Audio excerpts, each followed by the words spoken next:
Anti-Capitalism in the 21st Century.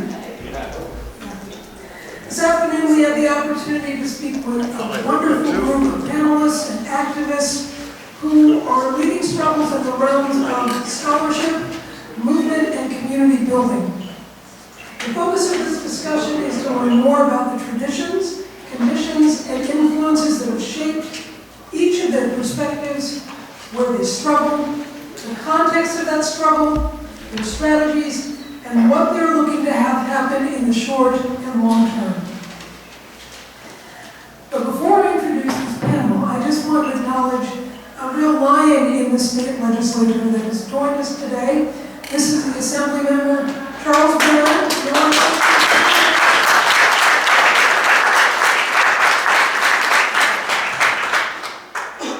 And with that, I'd like to introduce our panel. First, we have Kate Griffiths, who's an anthropologist, teacher, and writer based in Brooklyn, a member of Red Bloom, and a delegate to the Marxist Center. They write about social reproduction, strikes, and queer socialist feminism.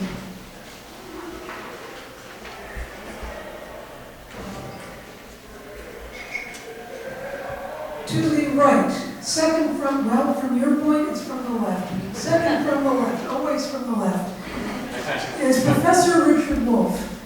He's a professor of economics currently teaching at the New School University in New York.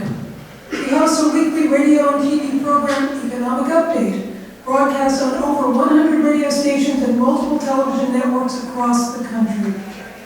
He is a co-founder of Democracy at Work, an organization advocating for a transition to a worker cooperative-based economy. To Professor Wolff's, well, heck, let me just say at the center, we have Kali Akuno. And for many of you, there's no need for introduction, but for Kali Akuno, he is a co-founder and co-director of Cooperation Jackson. Prior to working in that important work, yeah, please.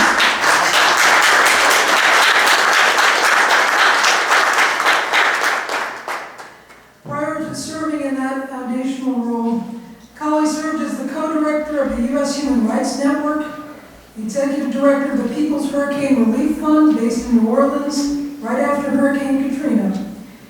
He was a co-founder of the School of Social Justice and Community Development, a public school serving the academic needs of low-income African American and Latino children and communities in Oakland, California. And finally, but certainly not least, Malaika Jabali. She's at the far left. Malaika Jabali is a public policy attorney, writer, and activist.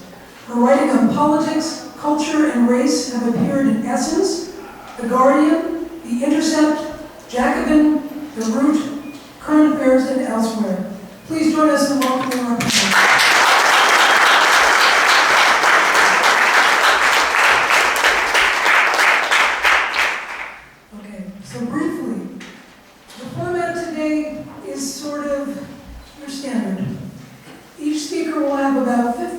To present their comments. That'll be followed by a moderated conversation and then an opportunity for some brief questions and answers. The order of the speakers will be Kate Griffiths, Professor Richard Wolff, Malaika Jabali, and Kali Akuno. So everyone, I give you the panelists. Kate Griffiths.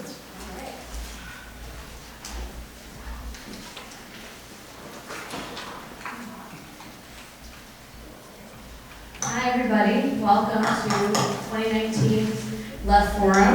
This is probably my, the first Left Forum I ever went to was called the Socialist Scholars Conference. And when I think about what I talked about there, it was actually a lot the same things that I'm still talking about, and I think probably a lot of us have that experience. So I want to not drag this on or ramble too much, but it's a big question, how to be an anti-capitalist in the 21st century.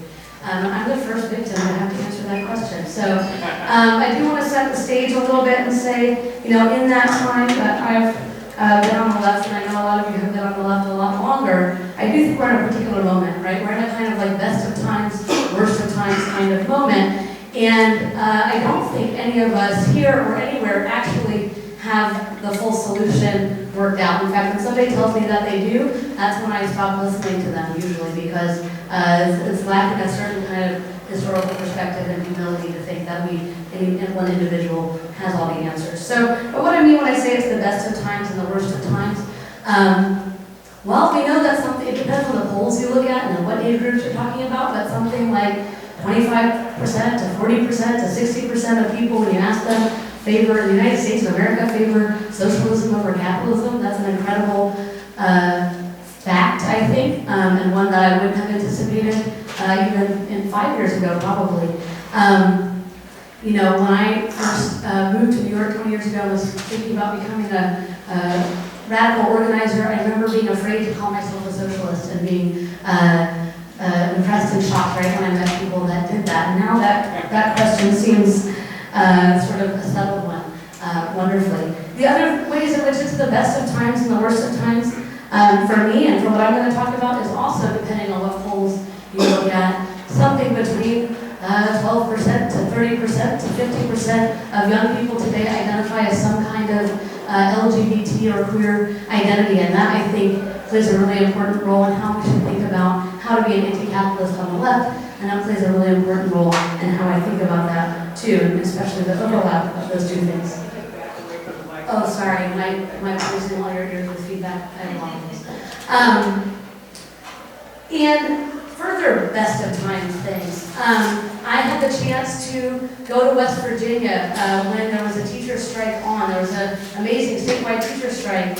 And I was on the internet and I started to look around and see teachers saying things like, the union had declared victory, the strike was over, and I started seeing all these teachers in liberal feminist groups, kind of women's march Facebook organizing groups saying, we're not going back to work. And I really thought they were communist plants. I messaged a couple people and was like, comrade, what group are you with? And they looked at me like I was insane, because they were just workers who were not going back to work. And so I got on a plane and went to West Virginia and managed to make it there in time, right, for this amazing wildcat to break out statewide that eventually did win their strike and won a West Virginia class-wide demand, right, of a raise for all public sector workers, including those that had not gone on strike, and a number of other things. And I won't belabor that, but that strike doesn't exist in isolation. There's a wave of teacher strikes, there's a wave of strikes in the social reproductive sector here in the US. And there's a wave of women's strikes all over the world, from Argentina to Ireland to Poland to Switzerland. Holy crap. And people are winning real demands, right? Both demands in terms of basic aspects of daily life, but also demands in terms of abortion rights, right? Ireland went from, in a matter of weeks, having one of the most progressive policies on abortion to one of the most progressive in the world. And I find a great deal of hope in that, that set of possibilities. So, but it's also, I do think it's also a worst of times, right? And I think probably, this is the downer part, we're seeing a real breakdown of the existing revolutionary left that many of us have been a part of, right? Long-standing revolutionary organizations kind of collapsing and fracturing and dissolving left and right. And I think we're seeing a lot of the energy of socialism organized toward the electoral sphere and toward the Democratic Party in a way that, including what little dribs and drabs of the revolutionary left ever opposed that bulwark or even that idea, I think is coming under real pressure, and that for me is something I spend a lot of time thinking about. So, to tell you a little bit about what I am trying to do about that, I don't know about what the rest of us should be trying to do about that. I'm a member of a small communist collective here in New York City called the Red Blue Communist Collective, and we are affiliated to a larger network of groups called the Marxist Center.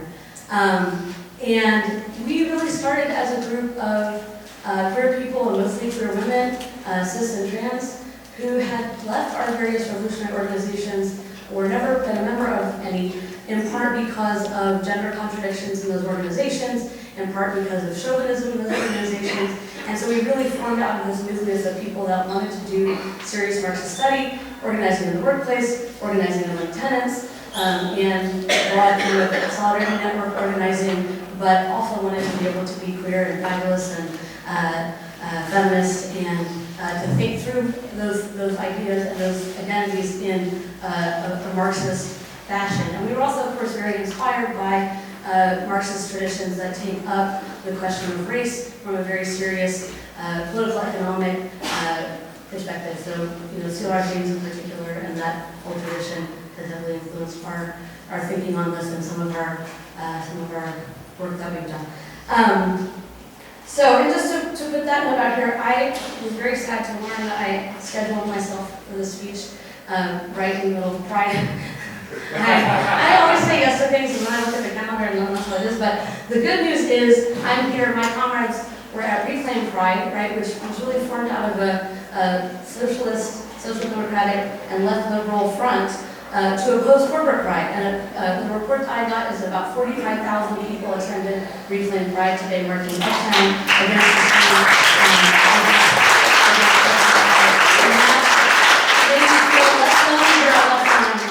During Pride weekend, so yeah, I'm very excited about that.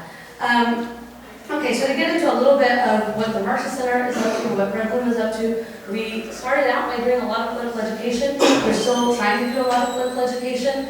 The 19 groups that are affiliated with the Marxist Center are very similar to Red Bloom, often in the sense that they started out with small reading circles. Most of them are comprised entirely of this new wave of socialist people that I consider young. I'm one of the oldest people in the Marxist Center, which is terrifying for me, as I went directly from being the youngest person in any socialist group I was in to being now the oldest person that people want to know what I think they should do. And I'm like, okay, it's a tough question. I guess I could answer it. But what we try to do in both this local level and this broad level is really, some people call it base building. That's not my favorite formulation, but I think a lot of the formulations of it are quite good. But by that we mean looking at how to organize working class people in their daily lives, at their jobs, in their neighborhoods, right? In our existing community formations, even in our chosen and natal families, right? For power against bosses, yeah, of course, but also against state bureaucratic unions that might tell you to go back to work when they decided that they won, and they really haven't, as happened in West Virginia, right? Also against the NGO bureaucracy, right, that likes to take over our tenant organizations and community struggles and tell us what to do. So we're really trying to look at it from it's great that the ideas of socialism are out there, but the task for organizers is to put in practice what it means to be a working class organization and what that has to do with putting forward socialism, winning reforms, but also thinking through what a socialist future could look like. I'm happy to say more about that in the question and answer, and more about that group. I just want to finish up and let some of these other illustrious speakers, I think, take over by saying one of the big kind of worst of time moments that I think we're in, and that I think this panel was in part organized to address. I'm going to grab my paper so I can carry on. Is along with this revival of the socialist idea, we've seen a real revival of something that I thought was kind of long dead on the socialist left, or at least well buried, which is some people might call a class reductionism framework or a class-only framework. I think it's actually giving it too much credit to call it either of those things, because it's not actually about class. It's about an identity, right, of an individual person's identity as working class, but also often implicitly and sometimes explicitly as a white worker or as a male worker, right? Contra the supposed erosion of class rights via feminism and corporate gay rights and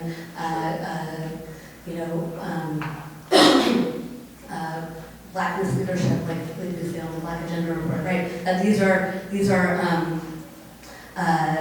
the main obstacles to class consciousness, right? And some of these kind of class reductionist frameworks really go on the attack against Black people, against queer people, and against women, kind of expressing any politics that directly challenges racism or homophobia or transphobia or chauvinism.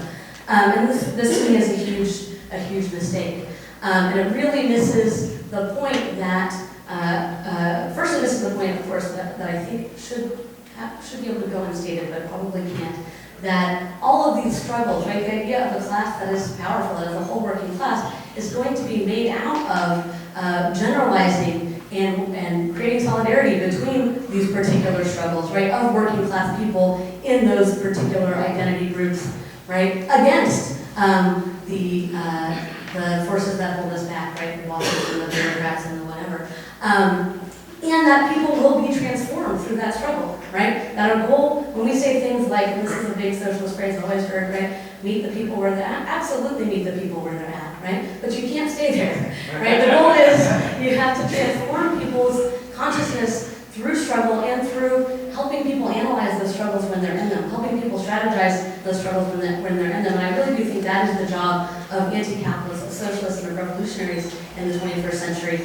And it's not something that any one socialist group was ever going to be able to do on its own. That's more clear now than ever. So we're going to have to think about ways where we can do that together collectively through various kinds of organizations and various kinds of cooperation and front work between those groups. And I do think we are seeing that, right? If there's 45,000 people at Reason Pride right now, that's a good example of what I'm talking about. But it's not the only example of what I'm talking about. I also think, we can move from something like the 80s and 90s, Pride at Work, which was great, and some of my comrades helped establish that, to a real rank and file, for example, queer workers network, which is something that my organization is hoping to help put forward and continue building and establishing. Just another example of the sorts of things that we can think about doing. And those are not ever and should never be exclusive groups, right? The point is to start at one particular place and then include everybody, right, in the struggle of queer workers, because of course everybody is in the struggle of queer workers. I'm going to finish with one example of that. This kind of class reductionist framework often kind of counterposes, for example, trans rights as something that working class people don't care about, or even working class people are more likely to oppose. Well, to get back to our polling, that's not true. Working class people are more progressive on issues of race and gender and sexuality than bourgeois people, than the ruling class. We know this, right? But also, an example of this kind of cultural war distraction from class issues could be bathroom laws, for example, in North Carolina. Well, the lesser known fact that is not often publicized about that particular bathroom law is that when it passed, it included the initiation of the rights of any city in North Carolina to establish its own citywide regulations about whether or not trans people could use bathrooms, but also about whether or not working class people should make $15 an hour as a minimum wage. And that was actually repealed in a couple of cities and towns where that had already been established. So to me, that's an example of how this misrecognition, right, of the relationship between class struggle and queer struggle has harmed, right, working class politics. And then last but not least, the counterposition, right, of this coalition between we have to get the white workers, we have to get the black workers, we have to get the this, we have to get the that into our coalition. And we can only get the most conservative people if we get the most radical people to shut up. Right? What that actually is its own kind of bourgeois Democratic Party coalition politics, as repeating the existing mistakes, right, of the 70s, 80s, and 90s, but actually in a more reactionary form, one that's really focused on winning the most reactionary white workers, right, which is of course not even most of the white workers. So that's my concluding thoughts about how to be a capitalist in the 21st century. Thanks for letting me speak on it, and I look forward to everybody else's comments.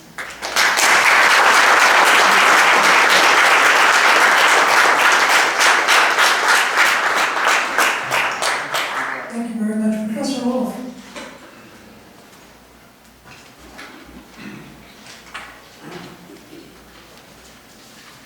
Okay, thank you all for coming to this event.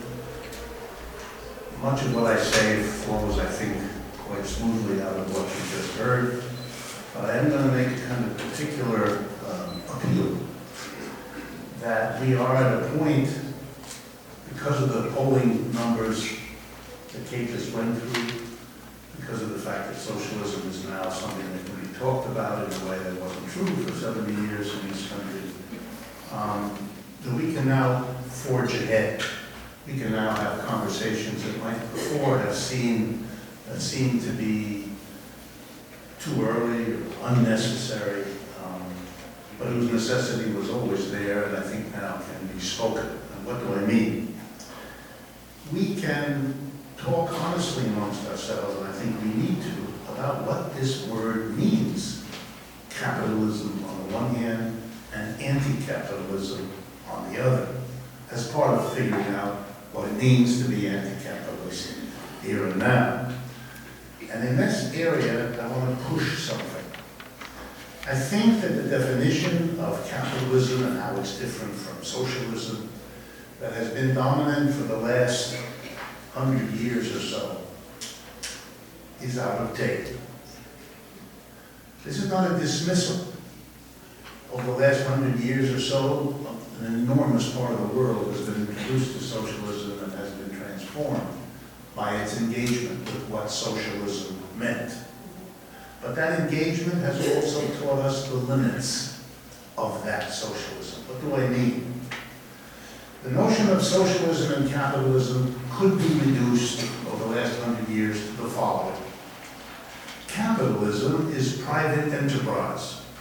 Socialism is when the government takes it over and runs it, either indirectly by regulating it or directly by taking over. Capitalism is markets and socialism is government planning. Kind of a basic formula. Capitalism, private enterprise and markets, socialism, public enterprise and government planning. Understanding that makes it clear why, in the aftermath of the Russian, Chinese, Cuban, and Vietnamese, just to pick a few socialist revolutions, the number one agenda items were to take over the private enterprises and to substitute planning for markets, or at least to make the planning dominant over the market. And that has been what most people came to understand to be the issue. Therefore, to be an anti-capitalist meant that you advocated public rather than private enterprise and planning rather than markets as the way to distribute resources and products.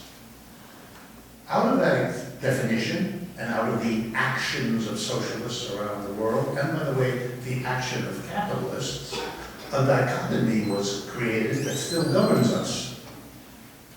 Socialism is attacked as governmental control and interference, and it is attacked as a planning apparatus, which is another vehicle for the government to control things, and capitalism can then posture itself as being anti-government, anti-external control, and actually think of itself as therefore on the side of the people who don't want to be controlled.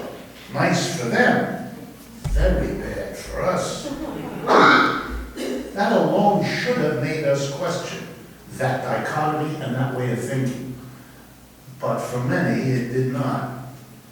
And part of the reason it didn't is because we lacked, or we thought we did, an alternative vision of what socialism and capitalism are that would make it very different. Let me offer that, and then I'll stop. I don't think the difference between private and state, let me be provocative, has anything to do with anti-capitalism. And let me explain why. In slaveries around the world, there were always private slaveries, and the government owned slaves. But nobody seriously proposes to suggest that it wasn't slavery because the government did it. Wait a minute. In feudalism, there were private lords who had serfs, but there were governments who had serfs, and nobody would think it isn't feudalism because the government participates.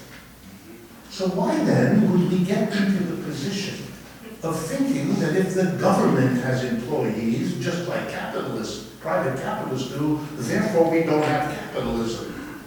Bizarre mode of thinking. I knew that. Private versus state enterprises is in existence throughout many economic systems. It's got nothing to do with capitalism versus socialism. Just as the presence of state slavery or state serfdom didn't either change those systems. We don't need that. And there are bad things that come from staying with that idea. Ditto is planning market stuff. Does the market always rule in capitalism? Of course not. Any of you have ever studied in America during World War II? The United States government suspended the market. We can't have a market. We can't fight World War II with a market. You know why? It's not a reliable system. Woo! And pray tell, why not? Well, you see, we have to have a lot of resources to go fight the war. We can't have those resources available to produce consumer goods. So there'll be a shortage of those. And in a market system, when there's a shortage, the competitors who want it bid up the price. So we will have rich people who will be fine during the war because they can afford the high price of those few goods we make. And middle and low income people will be screwed out of their consumption, which is not going to make them love the war real well. For solidarity in a war, we have to suspend the market, which the government of the United States did, and became a rationing society. Rationing is another word for planning. And the government of the United States distributed ration cards. If you have an elderly relative, they tell you the story. You couldn't get milk or sugar or meat or gasoline or all the basics without a ration card. Money wouldn't get you that thing. The ration card would. And the government printed and distributed ration cards. And the principle the government used to distribute them, you ready? To each according to their need. So if you had 6 kids, you got more ration cards for milk than if you had 2. No market. So don't tell me capitalism requires market. Would anyone seriously think we didn't have capitalism? No, we had. Well then what is the difference between capitalism and socialism? And here I am indebted to Karl Marx, because he was real clear about this.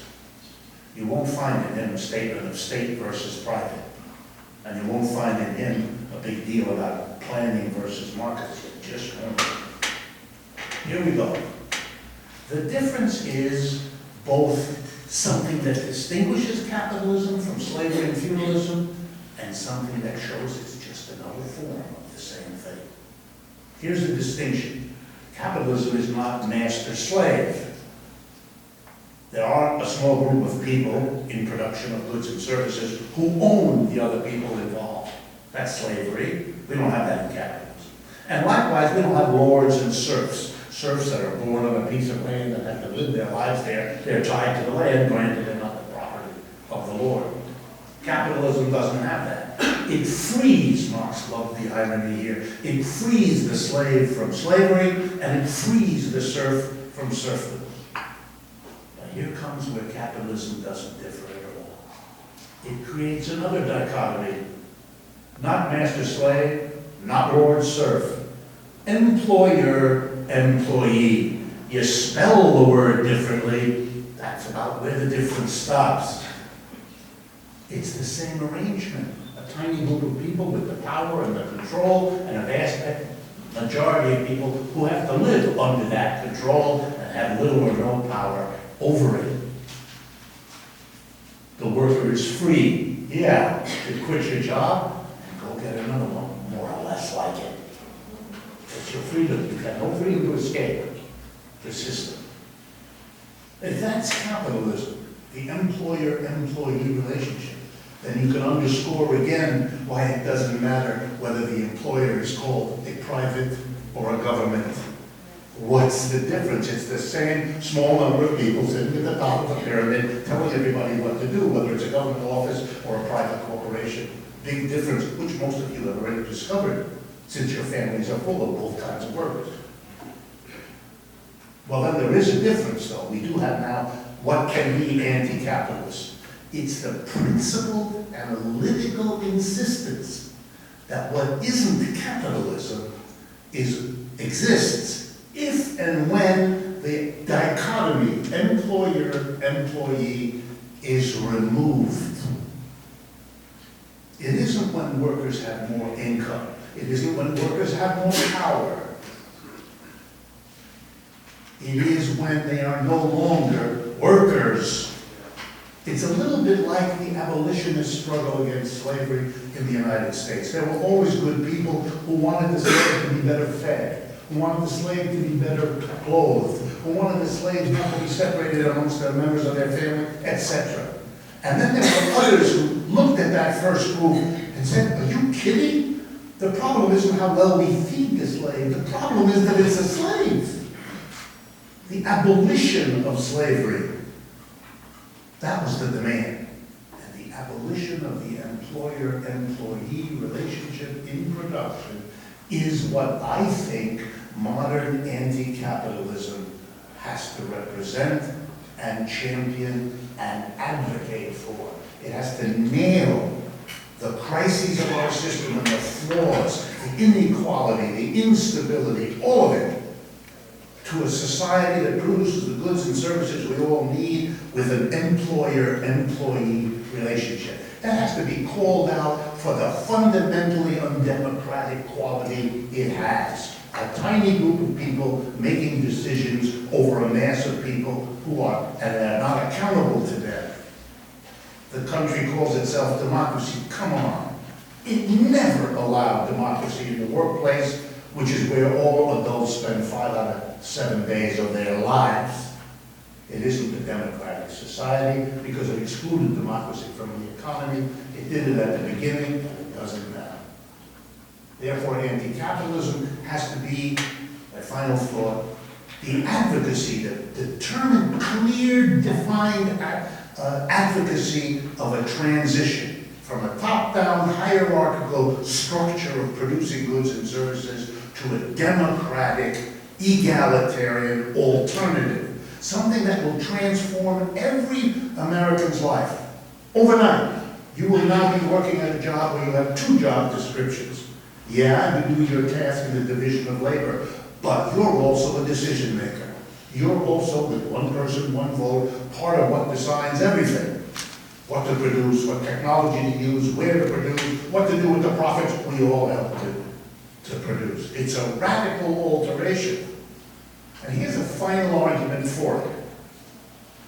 Our enemies are unprepared for this. They've had a century to hone their arguments against socialism by arguing against the government and planning and public enterprise.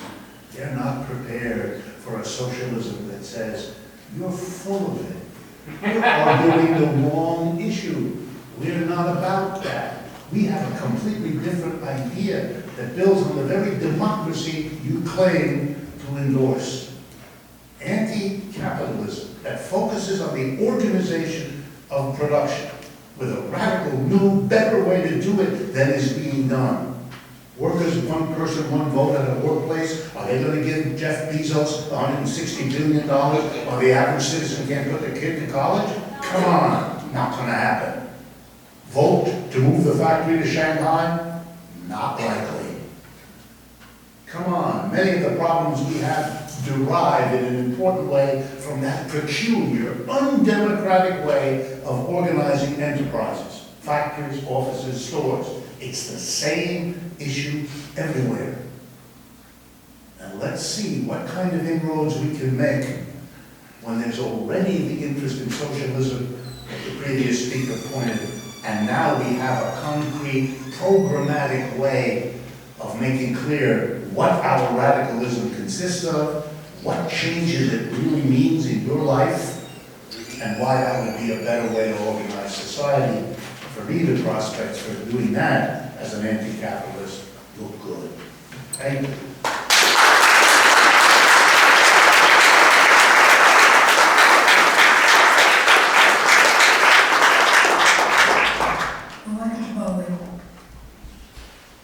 How's everybody doing today? So I'm going to speak on this kind of from a couple of angles. One of them being that I'm a millennial and we're talking about the 21st century and we are considered the first demographic to be less wealthy than our previous generations. We're coming out with $1 trillion student loan debt. We have a lot of financial insecurity, and these are things that our baby boomer parents and our grandparents didn't necessarily have to deal with. And then I'm also going to talk about this from the angle of political organizing. I am the co-chair of a group called Operation Power, based in East New York, Brooklyn. Our co-founder is Assembly Member Charles Barron. We know that politics is not a panacea, it is just one tool in the struggle for our liberation. As a people who are struggling against white supremacy, we're struggling against homophobia, we're struggling against capitalism, and so we have to fight that in a variety of ways, and political organizing is just one of those. And note the distinction between politics and political organizing, because organizing means communicating with people, it means going face to face, it means going to your communities and talking to them in a way that they understand, as we talked about earlier, meeting people where they are, but then also transforming their consciousness. So as a millennial, I graduated at the perfect time, 2009, which was just after the financial crisis. And I had a graduate degree from an Ivy League university. I couldn't get a job for several months. A lot of my peers were experiencing the same thing. And I remember being in class, and I feel like being an anti-capitalist means you just follow common sense. Because I just read things. I looked around me, I saw that people were unemployed, I saw that things weren't changing after centuries of us having this thing called capitalism, of capitalism requiring exploitation, requiring the brutality of people of color, requiring colonialism. All these things were needed in order to create this system that we say is, you know, a genius of Adam Smith, as my godfather would say. But it required, if you get free labor and you get free land, of course you can have a successful system. And I was in class and I talked to one of my professors. Well, we were having an open discussion, and I said, well, you know, we're talking about just having sort of reforms to capitalism. I was at the School of Social Work at Columbia University, and it bothered me that we never talked about systemic issues. I was always on like, well, what about this system? We're getting, you know, means testing, and people are poor anti-poverty programs, but maybe we need to change the overall structure. That seems like common sense to me. And she called me out in class. Actually, she didn't call me out in class. Afterwards, she said, Malaika, you're smarter than that to suggest socialism. This was about 2008, 2009. So you can imagine then, no one was really talking about these things, at least kind of in the mainstream. Lo and behold, we get Occupy Wall Street. We get the Great Recession that shows that, you know, 2 years later, people are still struggling. In the Midwest, which is where I do a lot of my reporting, I did a piece called The Color of Economic Anxiety in Current Affairs. And it was looking at kind of the generation after the folks who had parents who went to the North during the Great Migration. And at the time, folks could go up there, get an industrial job, had union organizing, they had financial security. But the generation that followed with deindustrialization, with offshoring, with suburbanization, this next generation didn't have those same union jobs. And so you see that happening in industrial centers where there's, you know, formerly union labor. We don't have that as much anymore because the factories are gone. So what happens? People become radicalized, they're unemployed, they don't have financial security, they're working a gig economy. And so when we talk about the 21st century, we are in, as we've already discussed, we're in a perfect moment because you have millennials who don't have the same sort of stigma of socialism that my professor had. They have the financial insecurity that their grandparents did not have, well, not, you know, kind of relative to everybody else, because Black people have been suffering for centuries as long as we've been here. But there's less financial security, and they see kind of this moment where somebody's actually talking about it. They're not gaslighting them and saying, you're too smart to think about an alternative that hasn't been working for you. You have somebody who's a presidential candidate who's saying, we got to tax the 1%, we got to tax the 10%. They're hearing this rhetoric and it just makes sense to them. So I think right now for a lot of people, socialism is a common sense solution. Did I say socialism or did I say capitalism? Socialism. Okay, just making sure. I'm kind of going spur of the moment right now. And so I think that's very important for people to be able to capture that energy among people who are hearing about this for the first time. They don't know the philosophy. They may have never heard of Karl Marx. They might not know any of this, but that's why political organizing is so important. So going back to the Midwest, we are in a very interesting time because neoliberalism is on the brinks. I'm thinking of you have a roach and you spray them, So they seem like they're doing fine. Brooks are very sturdy, right? And you spray them and all of a sudden they just start flailing around. Like they're really trying to get out there. We got Joe Biden who's talking about busing right now. In 2019, how does that even happen? And so we are in a parallel moment, just to take us to some political history, as 1964 with the election or the campaign of Lyndon Johnson. And in 1964, what also happened is that Malcolm X presented his ballot or the bullet speech in the Midwest. So this was in Cleveland and in Detroit. And he was telling black people, now look, I know y'all like Lyndon. He's been working with Kennedy a little bit. He's got these policies that sound good. We got the Voter Rights Act. But his friend is a segregationist. Y'all know this, right? This is what Malcolm X is telling them. Paraphrasing here, not verbatim. It's like, y'all know he's hanging out with the segregationists. He's hanging out with James Eastland. So this, to me, seems like he is trying to manipulate your vote in order for him to become president, instead of genuinely believing in your civil rights, instead of genuinely believing in us having an equitable distribution of wealth. We have to look at who their affiliates are. That might sound a little bit familiar because Joe Biden comes out in 2019 talking about his relationships with James Eastland.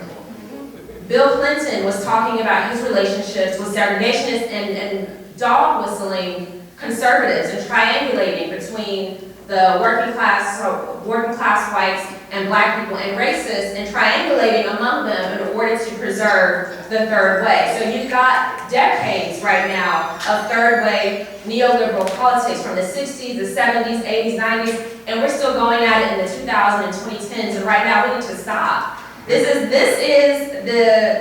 the decade where we can actually capture people who can recognize the failings of that policy over the last several decades. And so through that political organizing, because we're talking about a multiracial working class, one of the things that I think is important to remember as we, is it Judith? I'm sorry, sis. Kate, I don't know where I got Judith from. But, so as Kate talked about, identity is for black people, identity is about commanding and preserving our humanity. Because for centuries we were taught that we were less than human. And so when we're going around, because this is, I'm kind of repeating some arguments that I've heard, if we're trying to bring people into this fold, it can't be based on color blindness. People are talking to a socialist for the first time. You go outside and you come up with a bunch of theories that aren't based in people's everyday lives, and they see that their brother has been shot, they see that their mom has been affected by the prison industrial complex. They see that their identity has always been a tool to make them less than human. Our identity was used to say that we were stripped of our identity. We didn't have the Yoruba and the Igbo and Fonte identities when we came to this country, because it was stripped away from us so that we could be property. So when black people say, you know what, I'm proud to be black, that is us saying I'm a human being.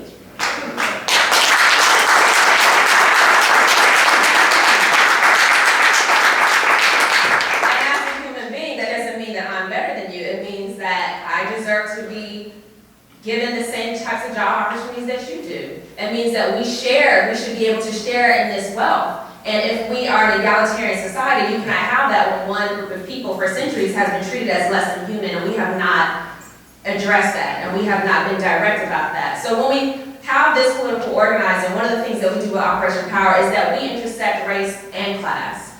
We know that we need to have black radical politics. We know that we need to have an end of the capitalist establishment and the end of the neoliberal establishment. And when we go out and we talk to people, join organizations and meet people face to face and deal with those pressing issues that they're dealing with. Because that's what we got to do when we come out here. When we leave this building, it's not just about the theory, it's not just about, kind of outsmarting the next person. It's political organizing, and we're in a great opportunity to do that.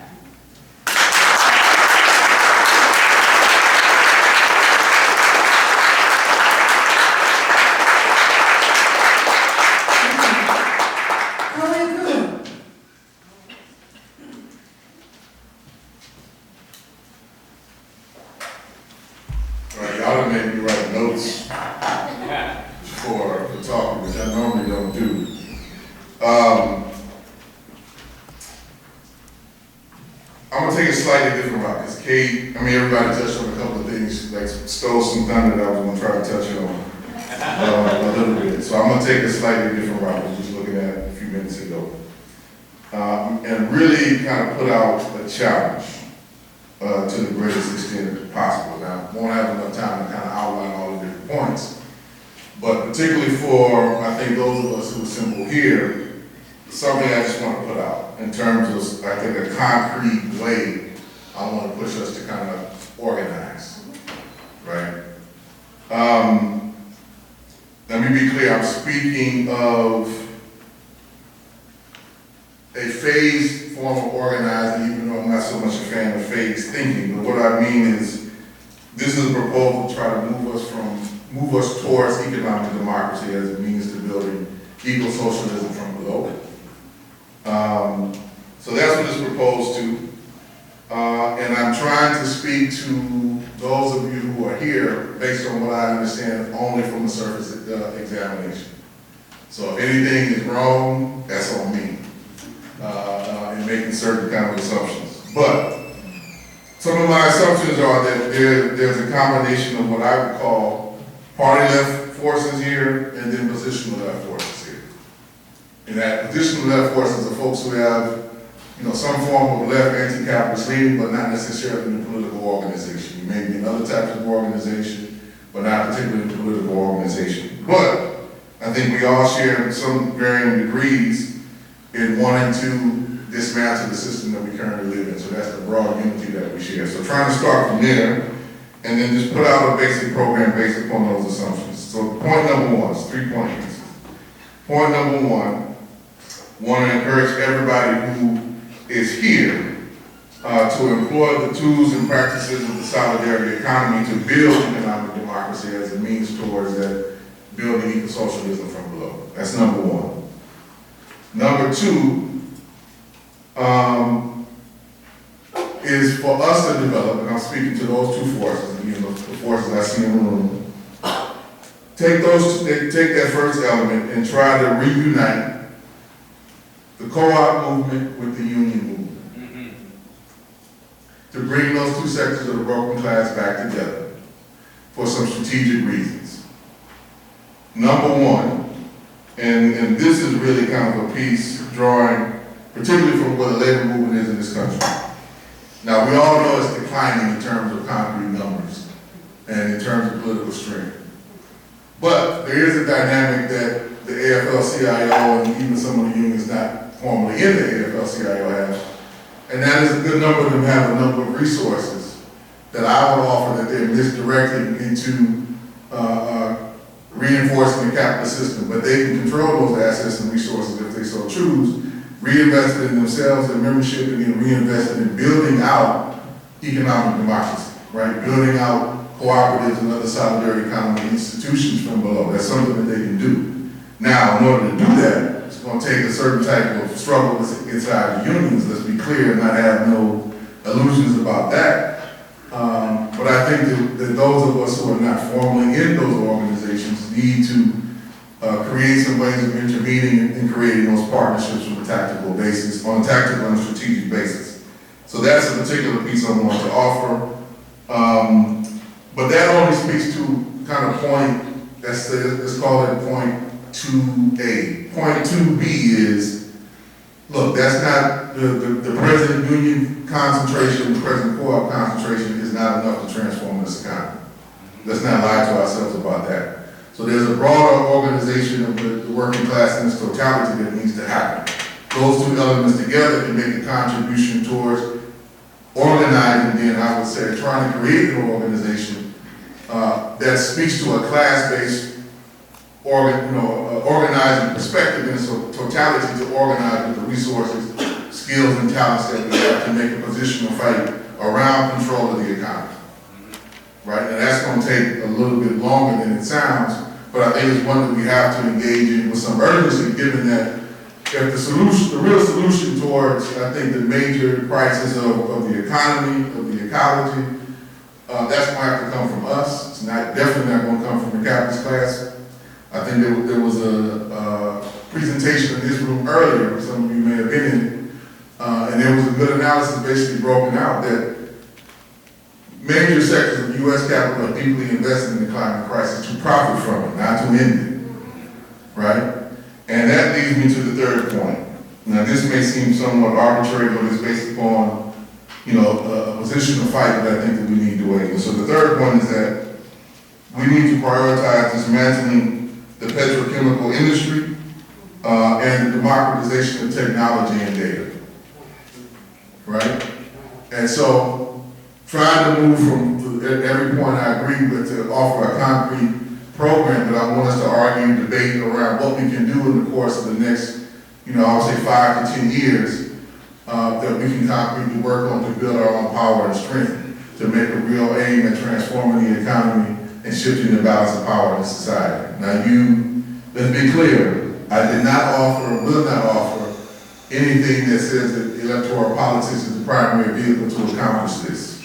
I want y'all to be clear about that. Don't walk away here accusing me of directing you in that particular way. That's not what I'm directing you. In fact, I'm trying to direct you in the other end of us building our material power and strength.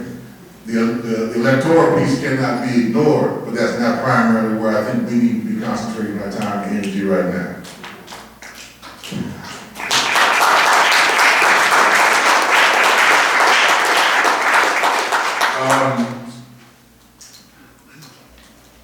The other piece, just the last piece, I want to go back to something I'm glad that Rick brought up, is that we definitely, in this period relative to the question at hand, and being an anti-capitalist in the 21st century, we need to be in a diplomatic but in a firm way, and in a comradely way, and in a pedagogical way, struggling with a lot of folks around what socialism is or what this all means. And to be very clear, welfare, state construction or reconstruction is not socialism. That's not what it is. And we need to be making some clear distinctions with that, with folks who are opposing that is what socialism is. And I'm specifically speaking about, in this case right now, about Bernie. That last big speech that he gave tried to nail it down strictly to a reconstruction of the welfare state. He knows better, actually. Some of y'all know he knows much better than that. And we got to let it be known very clearly. That's not what we're talking about. That's not what we're going to organize for. That's not necessary. That's not what we're going to support. But we got to be very clear in articulating what are we putting forward that can lead us in the right direction. Hopefully this little contribution helps to clarify some issues. Definitely looking forward to folks adding with it, debating it. So we got to sharpen this up and refine it together. It's not something we're going to do individually, but we got to construct this program in a broad democratic way. And let's get to work on doing that. So that's it for me.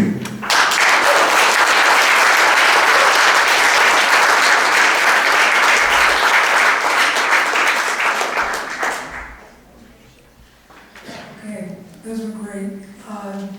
So I have a challenge now as a moderator because the level of questions I prepared have been transcended long ago.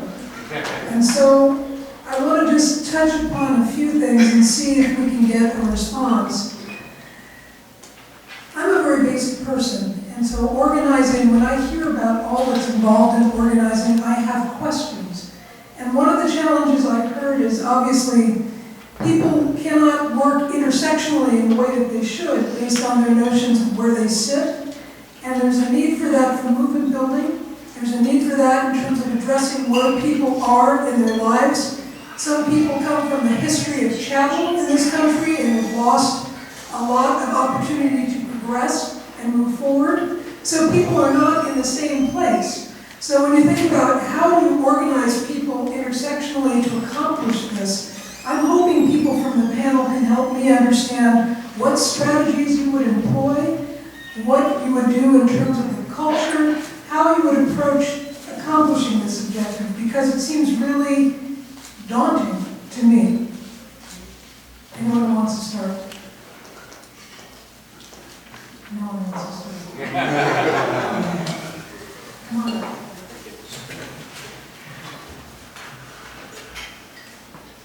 Well, I mean, part of it, we got to organize what we have, first and foremost.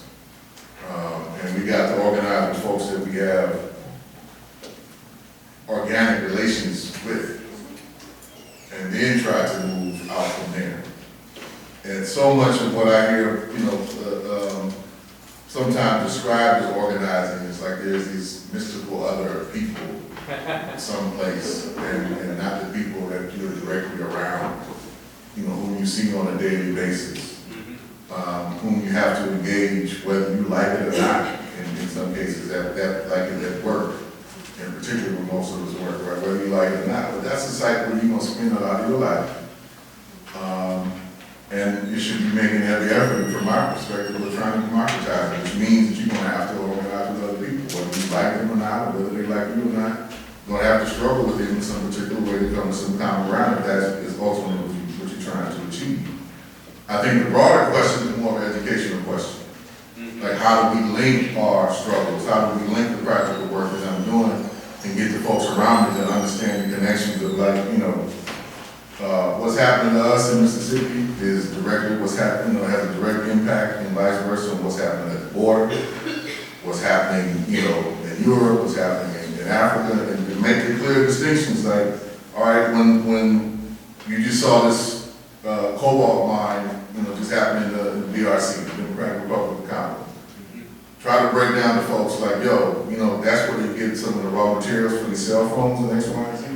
Did you know this child over there? Do you know this X, Y, and Z there? So think about, we have to figure out another way to stand in solidarity with folks so little kids aren't being killed or exploited in this particular way. Like, bring up all these different issues that might be like on people's periphery to make it practical to them. Like, you have a direct relationship with them through the very tool that you're using to communicate and kind of waste time on from being exploited, you know, trying to, you know, self-medicate from being stuck in here with me for the next 8 hours. You know, make those connections so people understand that we have a relationship to all these different things, and this is why it's important to us. Because everybody's liberation is entitled and wrapped up with ours. I think that's the critical piece, is how do we engage in the pedagogy, I think is a big question. And one of the things I think we might have to figure out, I think, a lot better way to do, because, you know, to a certain extent, I would argue, this is a debate, you know, neoliberalism wasn't just an economic project, it was a cultural project. Right? And what it really strove to do was to make you believe that there is no such thing as society, and there can be no solidarity between you and another human being. And they made some pretty significant strides in separating us all from each other, of course, over the last 40 years. Right? Both ideologically and with certain kind of tools and distractions, you know, that we now have that accompany being integrated with that we see being serviced from Amazon far more easy and more convenient in a particular way, but in an antisocial way at the same time, than going down the street and talking to somebody who may be selling that good and service right in your own neighborhood. Right? And so that's a big part of that project. And it's interesting, you know, to bring up one last thing, and I'm gonna sit down and shut up.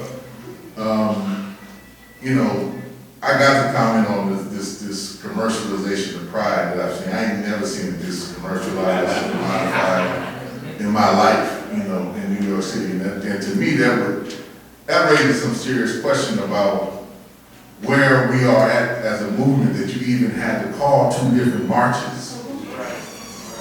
Right? And there's a whole set of folks, you know, who seem to be in the apparent majority that just want to party and forget how we got to this situation and what we actually commemorated in the first damn place. So we got to work to do. I'm going to relate that back to, like, how that's an intervention in our own movements where the commodification is distancing us from each other. We got to call 2 different things. And it's impacting our own social movements right here and now, you know. But how certain things can be commodified and certain things can't. So I'm gonna bring it back home. I bet you I'll never see a red RBG, red, black, and green celebrated in New York City the same way. Right? Because you can't commodify that in the same way, given the level of oppression and exclusion of black labor that the system still needs to execute. So how do we, you know, relate to that? That's an organic question that we need to make sure that we are all standing in solidarity with each other in an acute time of crisis.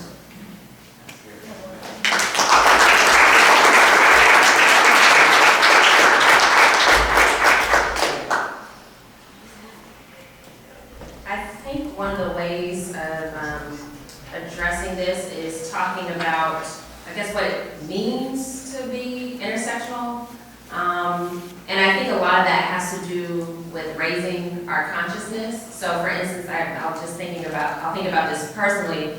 I grew up in a very, my parents were activists, Black nationalists, and we didn't really talk about capitalism or socialism in kind of these philosophical senses, but we understood it. And we understood because we talked about certain value systems. So I was, just to be more specific, I was raised in a church called the Shrine of the Black Madonna, which was actually, it came out of the Black Power movement in Detroit. And we knew that the country just wasn't working for people, so it was very anti-establishment. And despite it being a church where people kind of identified with religion, it intersected with the liberation struggle because it was in the fire of the Detroit riots. So someone's identity, recognize that they're a Black person and also being Christian, kind of the way that those two work together is to say, hey, our pastor he was actually the host of the Ballad of the Bullet speech. Our pastor would talk to Black folks who maybe don't typically think about liberation issues and said, you know, the way that Jesus Christ operated is the same way that we need to operate by looking at who's around us, by applying our Christianity, making sure that we cannot have our works without that faith, and we cannot have faith without that work. And it's not Christian of you to accept the wealth of capitalism and not have like an egalitarian society. So we really promoted that at the Shrine. And then I also grew up in Atlanta, so my family moved to Atlanta, Georgia, and we were part of the Malcolm X grassroots movement.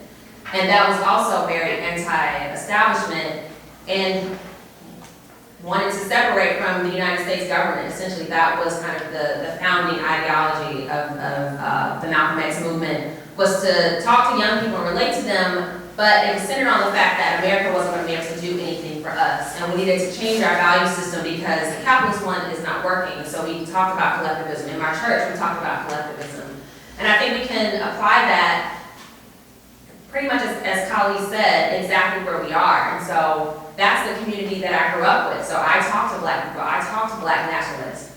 We have like this element of Black nationalism that's also very capitalist, that says that Black capitalism is going to fix all our problems. But if you see the struggles that we've had over the last several decades, just even statistically and based on research, that's not going to fix all of our issues. So I work and I center what I do in East New York, Brooklyn, with the Assembly member, with Councilwoman Inez Marin, and we just talk to everyday Black people. We organize with everyday Black folks and say, local politics is one way for us to address this issue. We're not saying that we need to get, a Black nationalist who's president right now, but we can have a Black nationalist, a Black revolutionary who's an assembly person, which we have. We can't have someone who's an anti-capitalist and a socialist who's in the council. We can't have some anti-capitalists who are on their community boards. And so we can raise the consciousness of people who aren't necessarily thinking about these things, but they see the gentrification. They see, the wealth disparities. They feel it because they can't afford to live where they are anymore. And I think understanding that, raising people's consciousness is key to intersectionality, because if you don't even know what everybody's problems are, if you don't know the root of your problems, then how can you intersect to begin with? You're going to keep going down these parallel paths, and raising that consciousness will make people aware of how we are in similar struggles, that we have a similar root, to our problems, but we have to do it on a very local level. I'm not an expert, but I feel like in order to get at this behemoth of a system that has, kind of built on itself for 400, 500 years, we have to start where we are.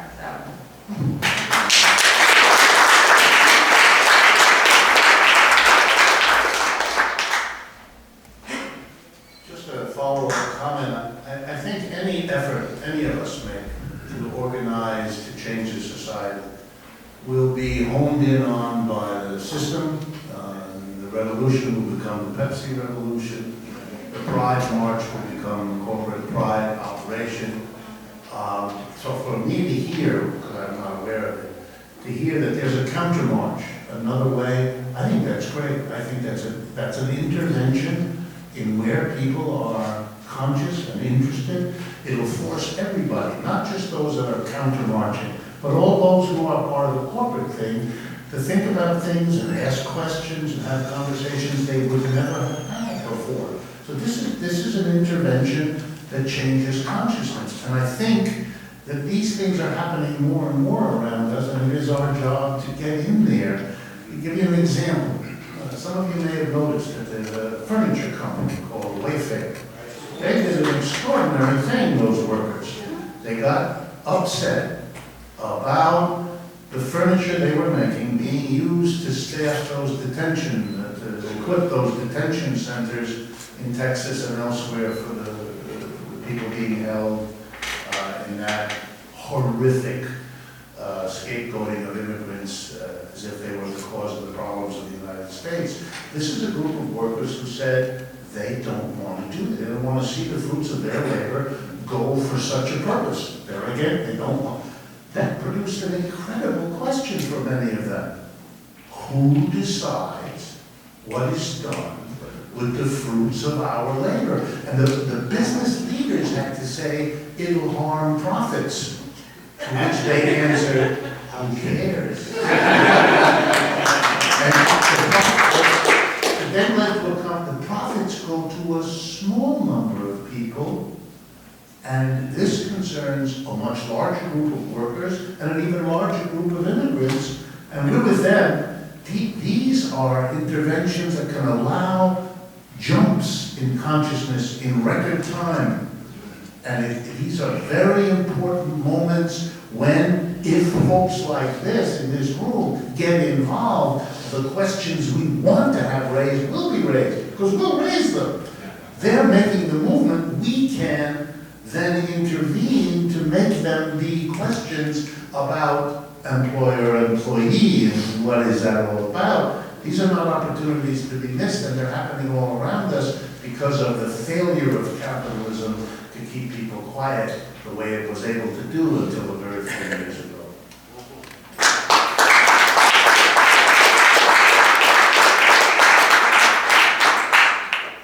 So I'm going to try to be brief too, and drawing on all the brilliance that's just come a little bit before me, but I want to add something about reclaimed pride that I think illustrates this point, which is that the key programmatic difference, and there's basically just the one, but well, there's two. One is we don't like banks having pride flags, fuck them, that's the one. And two is we don't want cops at pride. No cops at pride because cops are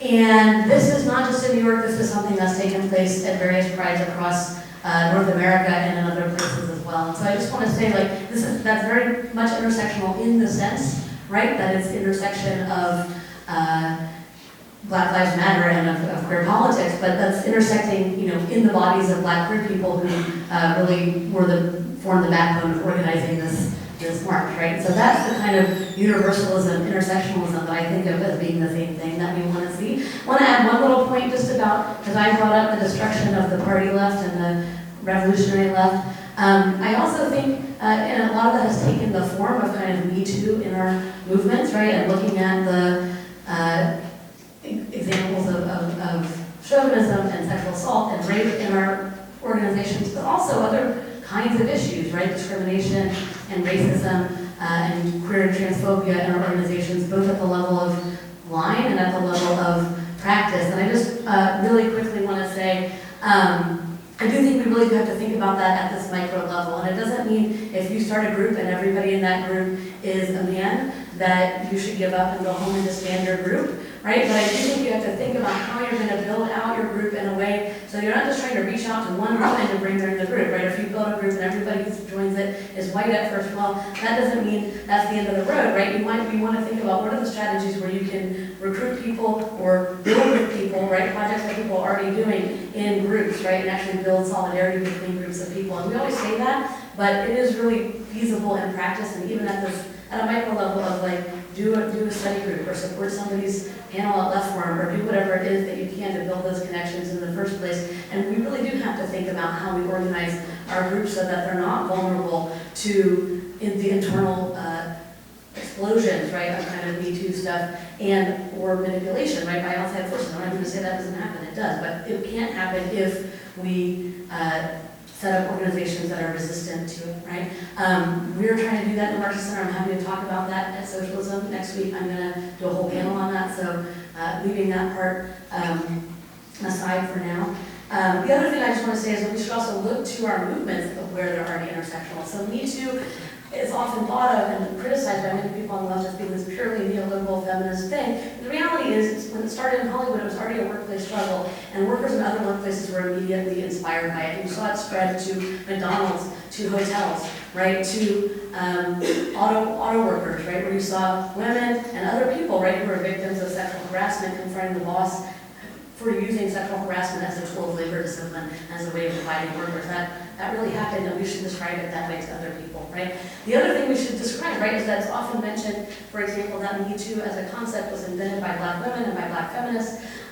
It was also first put in practice by Black women workers, right? If you think about Malaika Diallo, right, who was the rape victim of Dominique Strauss-Kahn, she was a hotel worker, right? And she is often not mentioned in her story, where she bravely confronted one of the most powerful men in the world, right, for being a rapist in a hotel. She had the backing of her union in doing that, right? And her union, of course, was also mostly made up of women of color who were members of that union. So in terms of the leading edge of Me Too as a working class movement, a movement for working class power, we should also tell the history of that in an accurate way, right? Where it's not just suddenly some white women in Hollywood decided they were fed up. There's a long story before that, obviously one that goes back hundreds of years. We want to be quite historicist about it, but I just think when you're saying political education, it's not just sort of this abstract thing we want to tell people. It's this, how is this really working in practice? What are the practical ways we can build it? And when you look at what's already happening, that's where you're going to find it.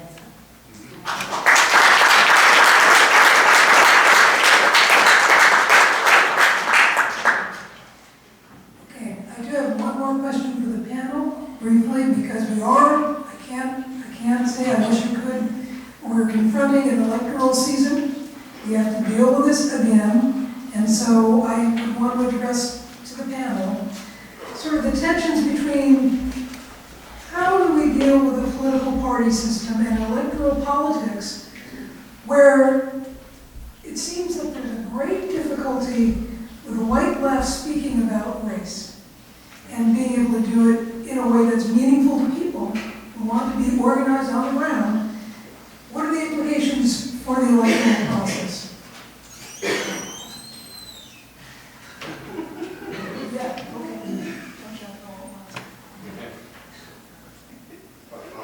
So how dirty on this you want us to As dirty as you want.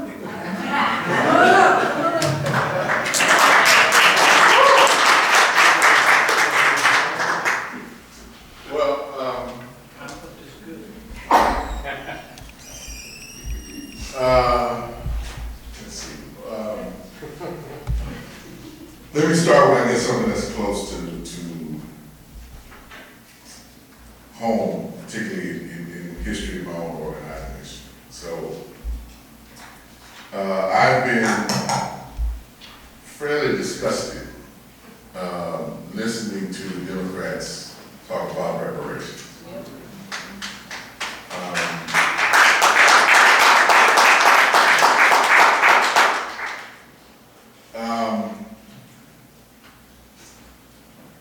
And unfortunately, I think it's helped to elicit a certain kind of right-wing movement within the Black liberation movement. Just in the last, how many months has it been? 6 months. ADOS, the American Descendants of Slaves, cropped up.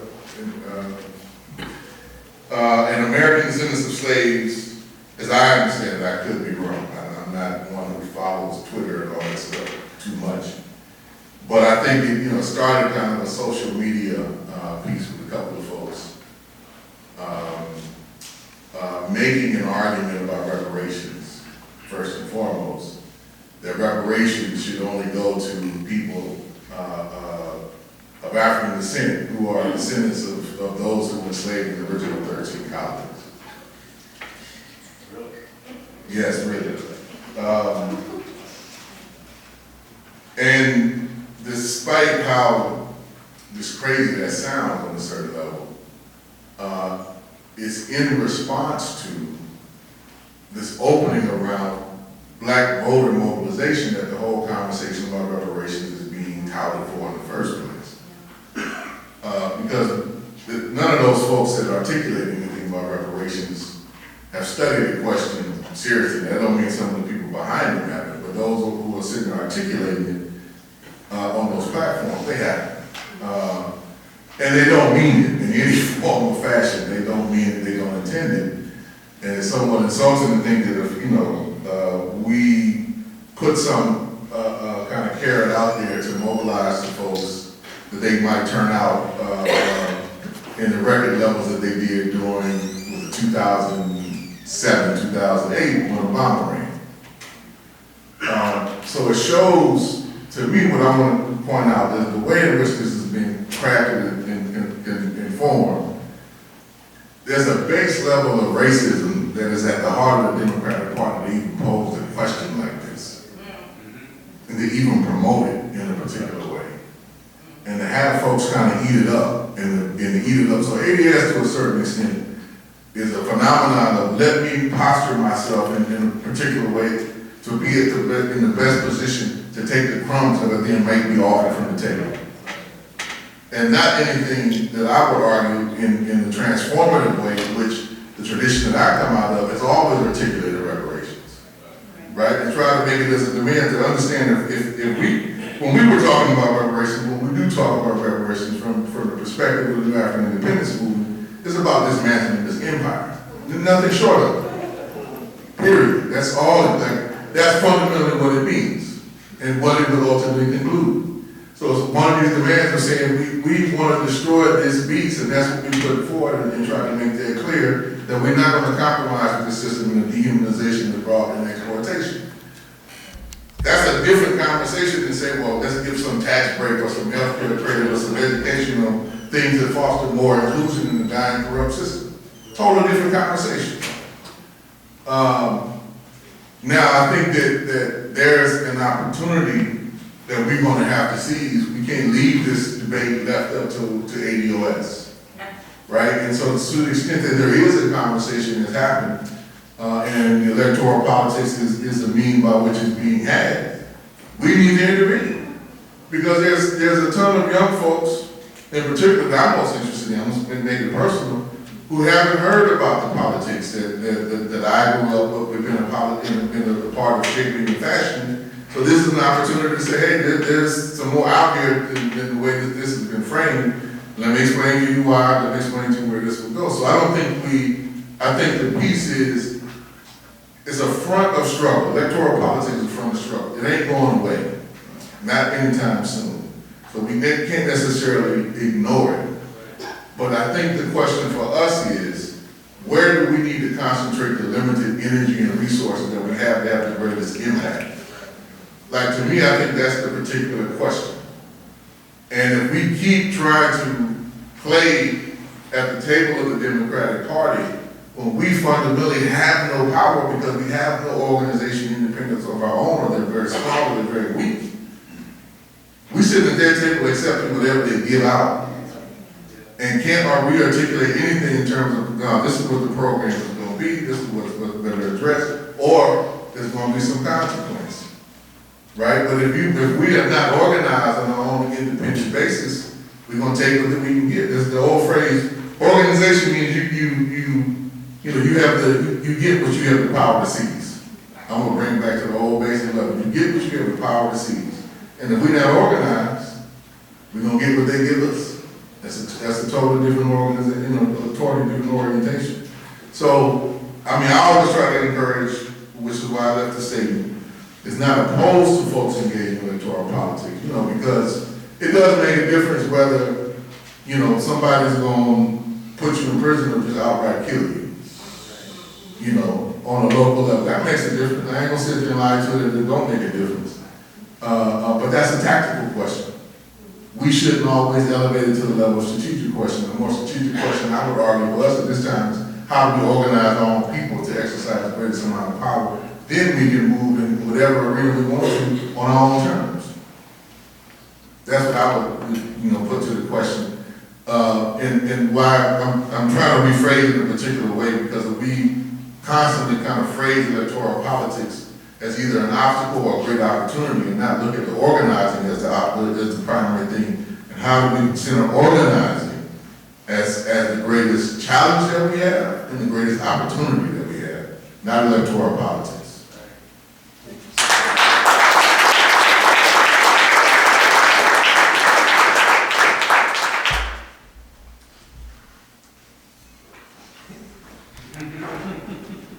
All right, well, this time, got to explore some stuff on this. I do want to speak on it, and I'll try to be really brief. Which is just, again, back to our best of times, worst of times, we're in this moment, right, where a lot of people are under the impression that Bernie Sanders is the center for the focus of socialism, and that's what socialists should be doing. And if you're doing literally anything other than campaigning for Bernie Sanders, you are dividing and dismantling the socialist movement, and I strongly disagree with that. And I come from a tradition of socialism that, says things like the Democratic Party is the graveyard of social movements, that wants to build independent socialist politics, right? Of course, this is all part of the set of debates about whether we can do that in the Democratic Party or not. We've all lived through some of that history, some of us have lived through a lot more of that history. And I would say that's still more or less my perspective, but we're now in this moment, right, where so much energy is focused toward the Democratic Party that I do think when we think about electoralism, we have to think about how we relate to that. And so I don't think we just ignore it and move on and pretend like it's not happening. I don't think that's going to work. I think there are different trends in terms of socialists that are relating to the Democratic Party right now. I think there's kind of the Bernie Sanders trend, and I think we have seen him push to the left in certain ways by socialists, and actually not mostly by socialists who are immediately his closest allies. For example, on reparations, it's one thing for us to criticize the Democratic Party stance on reparations. It's another thing for Bernie Sanders to come out and oppose them, right? And then he got pushback on this from the DSA, and particularly from the Afro-Socialist Caucus here in New York. And I think that was really a sort of moving on up through Afro-Socialist Caucus, through the DSA, through pushing on Bernie Sanders. I think that was a very serious reason why that happened, and I do think that's the sort of thing we should do, even if we're not out there campaigning for Bernie Sanders. But in the sort of, there's other things, right? All these candidates get kind of pushed, right? AOC coming out with abolish ICE, right? And then all of a sudden they say, what does abolish ICE mean? Oh, it means let's reinstate the INS. Okay, well that's like two different questions, right? But it's a great slogan and one we should take up and push and say, what would it really mean to abolish ICE, right? Or Omar, right? I think she has really done something amazing, right? And taken on the real litmus test of the Democratic Party in a way no other Democratic Party politician has around the question of Palestine, and she should be defended.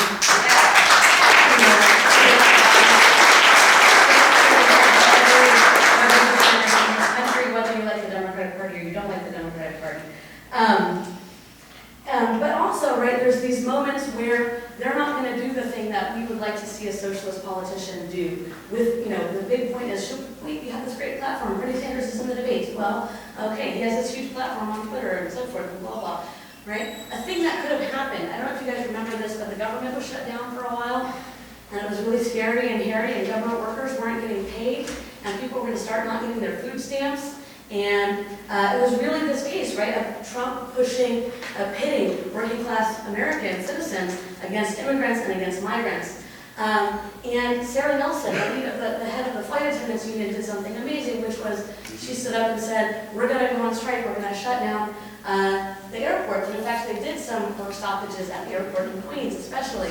And that was enough to kind of shake the rafters, right, and get the ruling class to come to a compromise, which was about how much money to send to further militarize the border. That's what they were fighting over, right? In the form of this wall or whatnot. But imagine if Bernie Sanders had gotten up and said, there should be a general strike. Sarah Nelson is right. That's really the thing that would unlock this, right? And it's wrong for Trump to pit U.S. citizens against migrants and against workers, right? And we are the people that can decide that won't happen, right? I was very close to that moment, and I think for me the proximity to that moment is very exciting, but the fact that it didn't happen the way that I just described tells us a lot of what we need to know about what we should do. Because maybe if we were stronger, we could have pushed Bernie right then to say, right? Or whoever else is taking up the mantle of socialism. So that's how we should deal with electoral.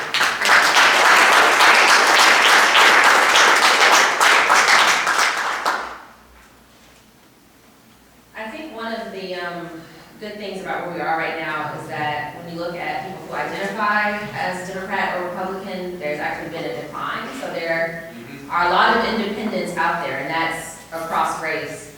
So what that tells me is that even though we do have this two-party establishment that we're bombarded with in the media, I mean, we've got these debates, it's a circus, it's entertainment. We heard about it, actually, it was on a panel yesterday for fighting against the corporate media establishment. And so this is what people are seeing and hearing on a regular basis, but there are a lot of people who are not even really tapped into those things. They haven't really formed a political ideology. There's a lot of black people who are disillusioned by the Democratic Party, even though we're hearing otherwise. For instance, I'll just say, use one of the examples that I've been doing in the Midwest. Wisconsin, for instance, went over to Trump for the first time in about 30 years, and people haven't really looked at the data because they were all like, oh, it must be a whole bunch of folks who went with Obama flipped over to Trump, but what actually happened was a lot of disillusionment. So Wisconsin has maybe about 10% black people, but in the city of Milwaukee, it's 40%, which is more than the Bronx, well, it was at the time. It's more than the Bronx, more than Brooklyn, more than Houston, more than Dallas, more than a lot of cities that we think of as black. And folks just checked out of the process. They did not support anybody. They didn't support Hillary Clinton. They didn't support Donald Trump. People stayed home, and that happened in Michigan, that happened in Pennsylvania, that happened in Florida, and guess what? Those were swing states that changed the trajectory of this country. I mean, of course, other people decided to stay home, but because of kind of black disillusionment, we also saw that that can have political consequences. Because even black women, we're told that, oh, we're the backbone of the Democratic Party, but even black women are saying that this two-party system is not working for us. So I think there's a way to take advantage of that because we need politics because politics is power. Politics is state power. Even if it is not the answer, it is an answer. And I have to say that because, I work in politics, I work with, I write laws for the city council, but I also do political organizing. And we had to go out when Akai Gurley did not get justice, when Eric Garner did not get justice. That's all state power right there. When we see that we have housing in our communities that we can't afford because they're at 130% AMI, meaning that that's the area median income, so you can make $100,000 a year and get an affordable housing apartment, affordable housing dwelling in a predominantly black neighborhood, a predominantly working class neighborhood. That's politics. Those are the things that we fight for through legislation. When we're talking about just addressing people's everyday needs, we're going to need that. The district attorney, the people who make these sentencing laws. So having that political power is vital for our everyday resources, but we also have to know that there are limits to it. So we always have to have that organizing and raise people's consciousness. So having an organization that both organizes people to get them into local politics, we don't have to think about it as supporting the Democratic establishment with Operation Power. We dismantled the Democratic establishment. We dismantled the Kings County political club. Those are the folks who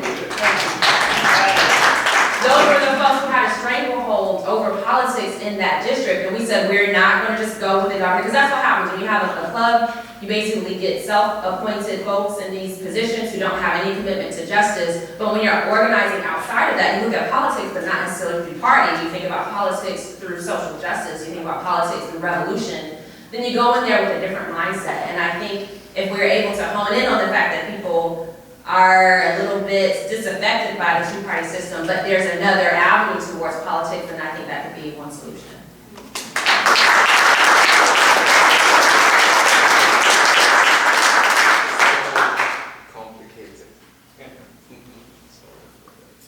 Just as the counter-demonstration raises important questions in the Pride March, the election is also an opportunity to raise questions for people and should be used for that purpose. And for me, tying back to what I said before, an old argument that the left made to good effect should be made again. This is a race between two parties who have slightly different versions of how to support capitalism. That's what they are. That's what they do.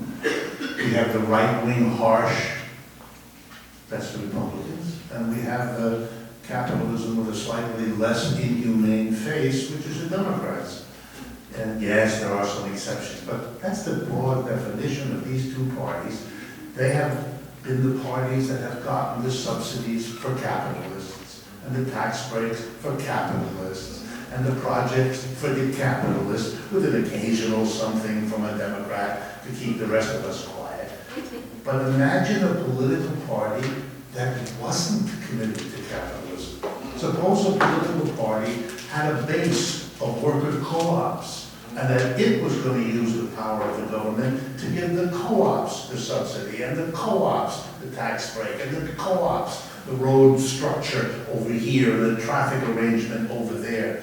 Suppose a political party committed to give to the alternative of capitalism the same government benefits that had always been secured by those two parties for capitalism. Then you'd have an opposition, you'd have a real politics we could claim to be democratic. It is an image, if you like, a vision of what political struggle could and should be that makes very dramatic the lack of it now, and that's a political intervention that gets people thinking and acting in a different direction.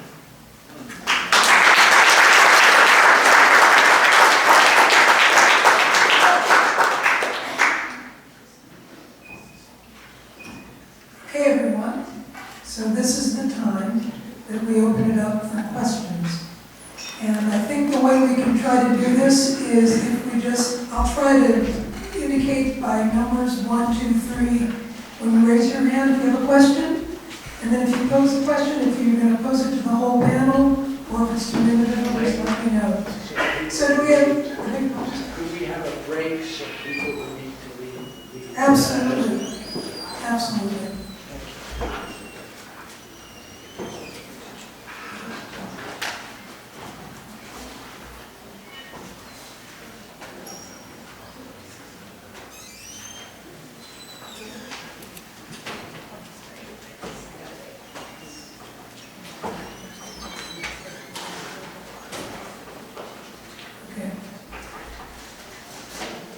Okay, everyone. So we have 4 questions that I see already, and I want to start with the gentleman over at the top on the left. Yes, I've heard a lot about other parties. I came late because I was attending a memorial service for someone who was supposed to be part of the panel who died on Friday. His name was Bruce Dixon. He was belonged to the Black Agenda Report, and he was a Green Party member. And since I've been in the room, I haven't heard anything about the Green Party, which is a neo-socialist party, an anti-capitalist party. And I want to ask the panelists, is this just an oversight, or is this just something that they do not believe that they can pose any viable alternative? Okay, thank you. I think what I'll do is take the other 3 questions and then pose them all to everyone. Assemblyman Rivera. Well, this is the first time I really don't have to ask the question. This was an incredible panel. I think you all did such a great job. I really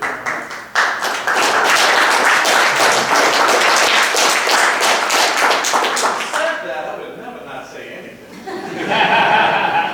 But Malaika, I'm going to go back to our Central Committee and tell them how great you represented us. You were awesome. And I really appreciate your comments. I think you raised a good question about electoral politics. One of the things that I was always concerned about is intellectualism and all of these kinds of forums we have, even in the Black community. Sometimes we have thousands of conferences that we intellectualize, analyze. But one thing about Marx and Engels, I believe Marx met Engels in 1844. They wrote the Communist Manifesto in 1848. Paris Commune happened in the 1860s. Das Kapital was written in 1867, I believe, 3 volumes. Marx was dead in 1883. Engels died in 1895. And with all due respect, none of them ever really led a state to any kind of socialist challenge to change the capital structure of the state. It started with Lenin in 1917, and then Mao, Castro, Cuba, and then in the African continent, Kwame Nkrumah, Lumumba, Julius Nyerere. These were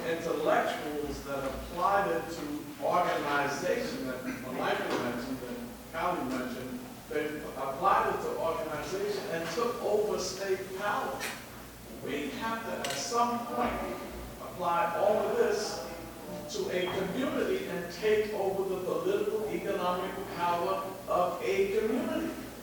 We need to translate a lot of this intellectual genius to political organization and practicality, so that at least we can have a model in the community and say, we transform the political, economic, social structure, and the value system, because more than a political and economic system, capitalism is a value system. Yes. So even if you have a socialist structure with a capitalist value system, we're going to have problems. So just like that. Yes.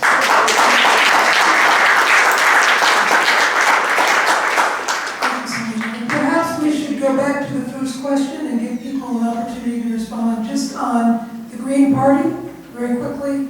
Do folks feel that this was, do people want to, yeah, come on up. Thank you.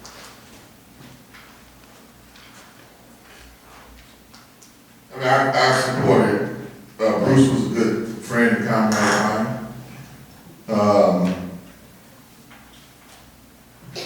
When we were in Georgia, this work, helping to build some of the Green Party work there.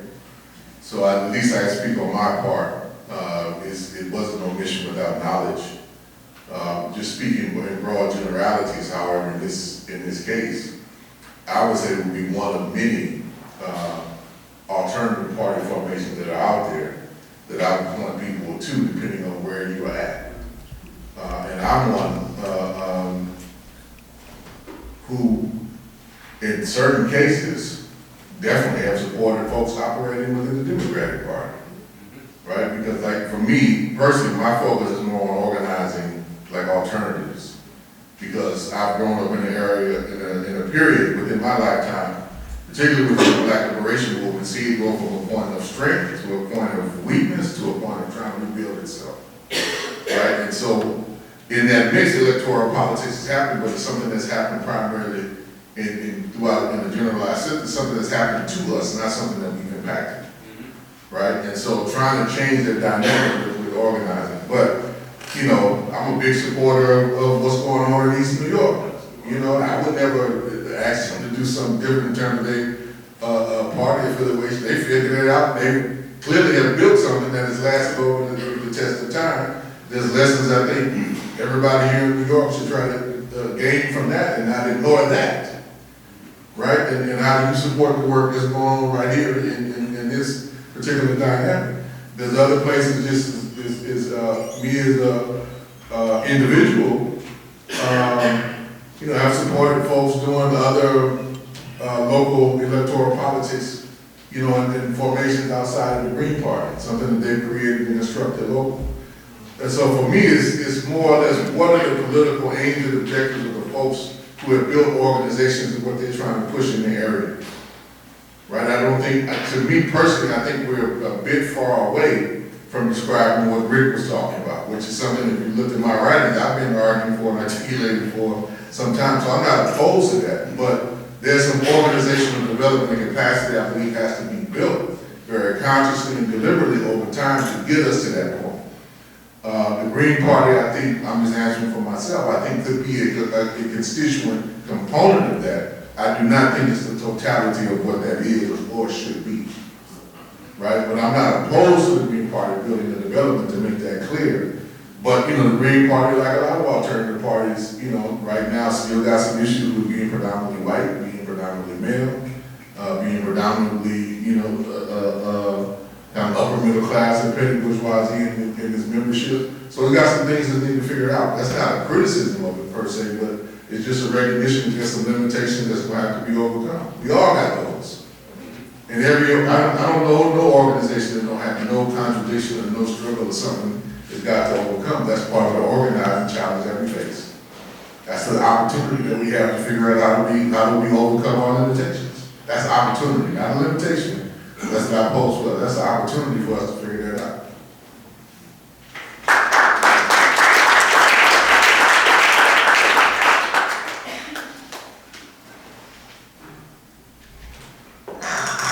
I've also worked with the Green Party on and off for many years, and there was no thought or discussion amongst us to exclude in any way their it might be instructive to look at another country that has had an easier time with socialist parties, multiple, to see one path of development. One of the oldest socialist parties in the world was in Germany, the German Socialist Party, been around a very long time, and has been in the government, either alone or in partnership, as for example, Angela Merkel in recent years, in the government. There's a second socialist party in Germany. It's called the Die Linke, the left party, which was formed in a peculiar circumstance, but circumstances are always peculiar. When the left wing of the Socialist Party quit in disgust with the Socialist Party of Germany, which they accused of being too like the Democratic Party in the United States. So the left wing, under a man named Oscar Lafontaine, quit and joined together with the former Communist Party from Eastern Germany, which had been the government of that country for half a century after World War II. And they together formed the Die Linke Party. Together, the two parties in recent elections in Germany get 1 out of 4 votes, consistently. 1 out of 4 Germans votes for a socialist party. One of the slogans of the Linke Party is, Germany can do better than capitalism. Think about that. You know, you might even have something to learn from these socialist parties. I say that facetiously. We have a lot to learn. We have a lot to learn. But the point is, different formations can in different ways find ways to cooperate. As the Socialist Party in Germany became more and more like the Democratic Party, its militants helped to create this other kind of socialist party. And as the Socialist Party in Germany, the old one, dwindles, it's getting closer and closer to having not that many more votes than the left party has. So that they are now equal, and the power, therefore, of the left party is becoming very powerful, because in a number of German states, because they have proportional representation, they don't have the crazy American system, the left party getting between 6 and 12% of the vote is often in a position to determine who becomes the government of the states. So that the left party is in the government already now in several German states and able to shape legislation and so on. It might give us a number of ideas of how to proceed when we're becoming like them now in a way that hasn't been true before.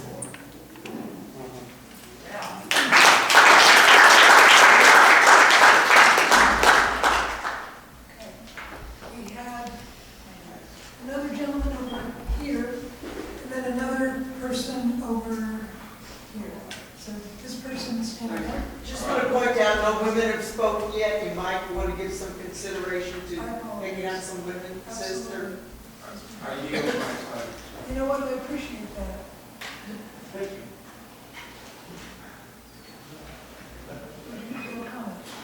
No, I'm just saying that I think it's pretty incredible that you haven't. Okay, so is there someone? I understand it always going in the order of their hands. Okay, there's a young person, or please.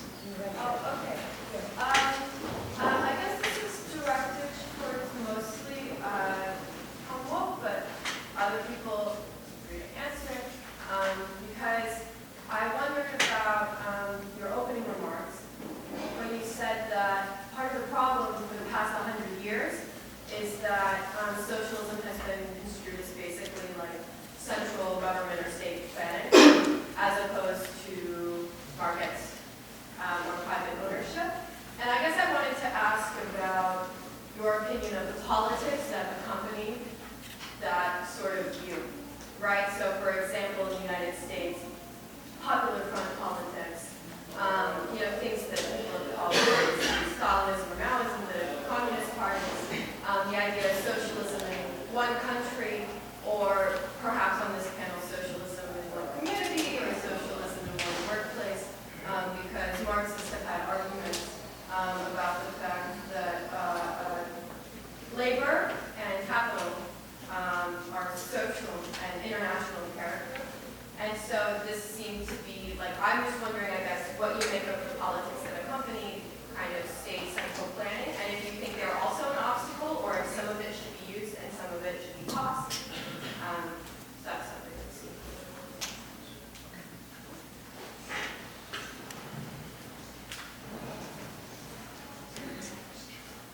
My guess is the same question, the same debates that you point to would have happened even if socialism hadn't been defined in that state-focused way all that time. For example, if you make a transition in a workplace from a hierarchical capitalist structure to a democratic worker co-op, is that socialism in one workplace? Is that a viable operation? Does it mean that you maybe start in one place, since you have to start somewhere, but that you're highly focused on building alliances, coalitions? Some of you know that really the history of the survival of one of the largest worker co-op institutions in the world, the Mondragon Corporation, is really unthinkable outside of the network among the constituent worker co-ops of that corporation. And so that, in a sense, that debate is we had, can you do it on one? What would it mean? You know, Stalin had, for a number of reasons, he couldn't say what Lenin had said. Lenin had said, we have state capitalism, we have to go to socialism. A few years later, when Stalin took over, he declared we had arrived there. That was an act of assertion. Not that much had changed, and most of what had changed had not been in that direction at all, if you know the history. So then that became a debate, can you do it in one country, can you survive in that way?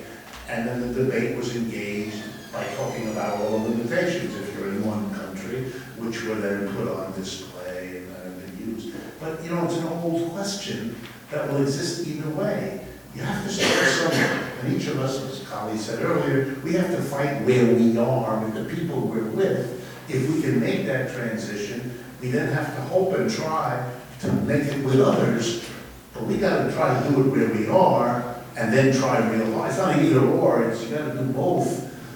You can't have it one without the other, but that runs either way. Okay. We're getting close to about the end of our time. There's a person over here. Or you want to ask a question? Okay, I have a simple question. Given that the next recession is imminent, what if half of undocumented immigrants join and say, we are done of being exploited, we are done of being mistreated, we are done of having kids in cages treated in the worst condition. So this is the deal. We don't work anymore until you start treating us better and free the kids. Or we don't care what's going to happen to the environment. Is that a good shot of freeing these kids? Because we are getting desperate at this point. Try it. It's all good. I mean, I think that's a great idea, right? And if we look at what the history of the sort of calls by the left for general strikes versus the actual progression of things that are something close to a general strike in the U.S., immigrant workers have clearly been way out front, right? The 2006 Day Without an Immigrant was a real strike, right, in a meaningful sense, and it took place in places where you don't have huge lefts and so forth, and it was inspiring, right, for my friends and comrades to try to organize a women's strike, right, a day without a woman for March 8th. But I also think, right, it shouldn't be limited only to that call, right, and I'm not convinced that... I'm not saying only that call, it's just, this is an imminent action, we have children in cages, they're being separated, the exploitation that is going on. It's not only with Trump, it's been going on since God knows when. Exactly. It has started. For one example, I just want to say an historical fact. Cyclone B was utilized on immigrants crossing the border in the 1920s. This was portraying a book of eugenics that shamefully inspired Adolf Hitler to do the God-forsaken Holocaust. This is something that we are getting very desperate on seeing more situation. Inspire monsters like Adolf Hitler. We are being basically treated by politicians in the Democrat Party like chopped liver because we are always secondary and always saying that if you don't join us, you guys gonna have it better. This is why I want to call for also the black community or the Latino community or other communities to say, hey, we are done with this, we are not participating anymore in this economy, we are not getting any fruit on this, we need to stop it, and we need to stop giving all money, all work to these monsters who clearly don't care about us, and they are just a bunch of leeches. We need to take care of these kids, we need to take care of elders of the Latino communities who are working 60 hours a day in the field, 60 hours a day for weeks with no end on the field, and they are disabled. Then also we are getting all our Latinos, trans brothers and sisters being discriminated for all the crap that's going on, all the reactionary stuff that's going on, however it's called. We need to demonstrate that we Latinos are not just somebody with being, a secondary choice. This is important for us. That's my question is, how important will be a national demonstration to say, hey, we are Latinos, we are here, we are done with this? I think it'd be huge. I think we have the biggest possibility for real broad worker solidarity for that to take off in a bigger way. Just based on the fact that we've seen this Wayfair walkout, we saw, different tech companies where workers were at least expressing some opposition to their bosses contributing to this, and also because we saw people surround the airports, right, when that happened, and we should be having people surround the camps and demand that everybody be free now. We should be doing that. And so, I don't know personally how to make that happen, but I think it's a real thing that could actually happen very soon before the election. That's great. Thank you so much.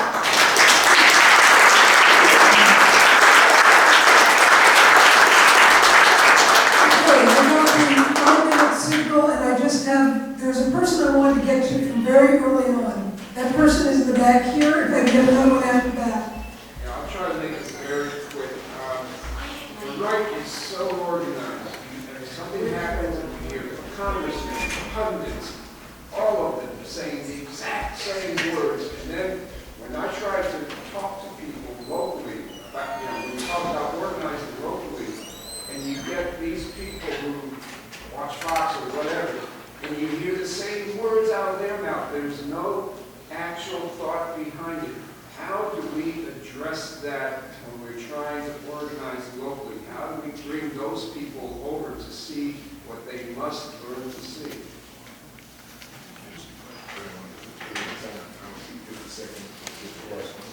Okay, I think, is there one other question? Okay, yes, person right here. Me? Yes. Hi, everybody. So, I went to a panel earlier today, which a member of the Green Party was speaking, and it was about, the topic was, should the Green Party stand down for 2020 election? I did not get my question answered. So we don't know who's going to win the Democratic primary yet. It's probably too early to tell. I did watch the first debate and watch the second. It's just a show, it's a new favorite. So I would like to know from the panel, or whoever wants to answer the question, posing whoever might win the Democratic primary, who do you suggest that the people vote for to get him out? And I don't think it's necessary to name him. Thank you. Anyone want to take both of those questions, one of those questions? Don't need to put anyone on the spot. My apologies. Sorry. I'm just going to say real quick, this is real quick, I'm taking this call. Sorry. So, how do you deal with Fox News voters when you meet them? I mean, the first thing is, it depends, right? There are some Fox News readers, viewers, or whatever, people who are hardened. I get a lot of people who are like genuinely really fascist in the workplace, and I think you have to isolate them and undermine them. I don't think you have to try to convert them. That said, there are people with weird and mixed ideas about things, right? And what you have to do is tell them the truth, okay? And you have to tell them the truth as plainly as you can over time. And when they do something that harms other organizing in the workplace by being racist or sexist or whatever else, you have to tell them, point out that it's harming organizing in the workplace, right? And hopefully they come around, quickly.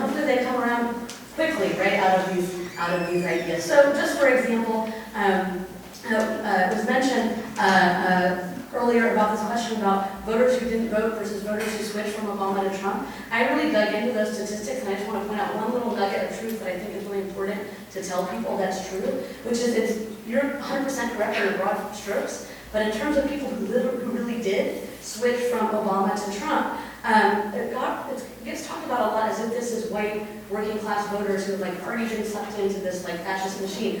If you actually dig into it, who it was, if you really dig down, especially in Michigan, was auto workers and retirees.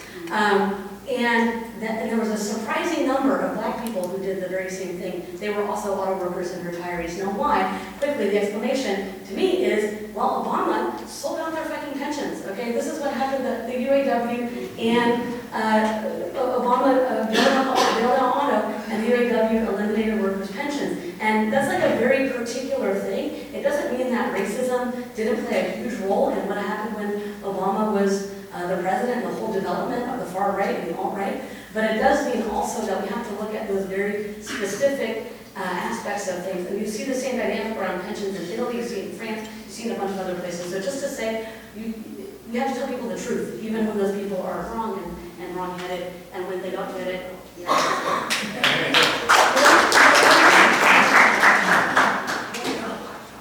So I want to challenge a little bit. This may sound crazy, but I do want to challenge that. How much different is the rhetoric on CNN than from Fox? It's tactical. I'm not saying there isn't, but you know, they're calling for war on both channels. You know, I can go on. So the thing I think we need to recognize, I think that Fox tries to dig in very particular into a long-standing historical narrative around settler colonialism and justify it very openly and presently. That's what they're appealing to. So they're with the current of U.S. history. They're not going against the current. We are going against the current. We're not going to get the same play. We got to build up our own institutions and our own capacity to be able to communicate first and foremost to our own folks, wherever they may be, about what the world is, and then provide different alternatives of how to interpret it based upon different sets of interests. Our interests ain't their interests. So like when people say, oh, you know, the government, we're about to do this, in reference to the government, I'm like, I ain't doing shit. I'm not a part of it, but that's something that they impose, right? That ain't got nothing to do with me. They didn't ask me, they don't care about what I think.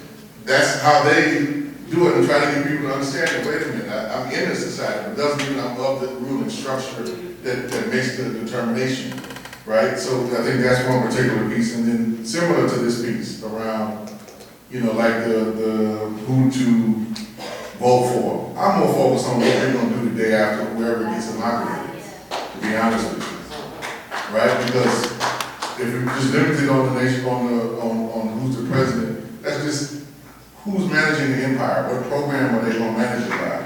The empire remains. That's the job description. That's what you're doing. The question I want to know: what are we going to do? Right? And what do we have the capacity to affect to interrupt their plans? That's a different question we need to start asking each other.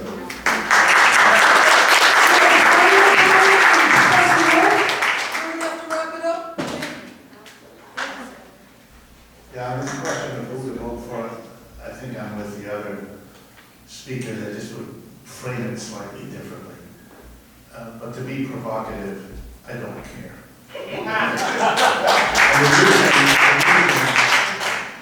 Not by bravado or anything. I don't care because I don't think any of them has anything like it goes to the solutions to the problems.